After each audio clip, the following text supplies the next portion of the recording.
मानव नहीं अरवार रंग दे हम चोली। ढेरा दिन पायाइले बाट रे होली मानव नहीं अरवार रंग दे हम चोली। चाहे एकारा ला हम पिटाएंगे भले जेल में हम जाएंगे बाकी कजली को रंग लगाएंगे। भले जेल में हम जाएंगे बाकी कजली को रंग लगाएंगे।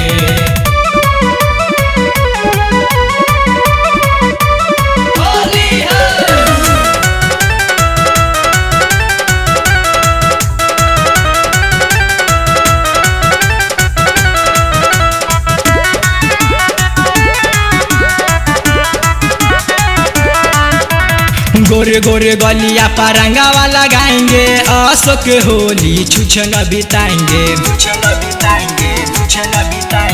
गोरे गोरे गलिया परंगा वाला गाएंगे अशोक होली छुछन बिताएंगे। पहले बानी प्यारा यार मिले हम जाइब पहले बानी प्यारा यार मिले हम जाइब भले चप्पल जूता से पिटाएंगे। भले जेल में हम जाएंगे बाकी कजली को रंग लगाएंगे। भले जेल में हम जाएंगे बाकी कजली को रंग लगाएंगे।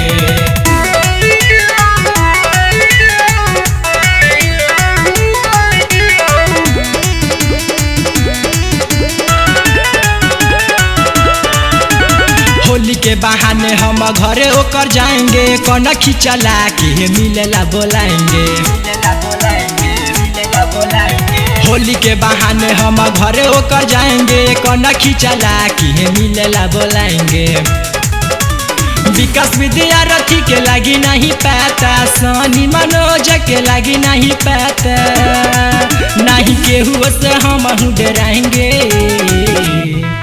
भले जेल में हम जाएंगे बाकी कजली को रंग लगाएंगे। भले जेल में हम जाएंगे बाकी कजली को रंग लगाएंगे।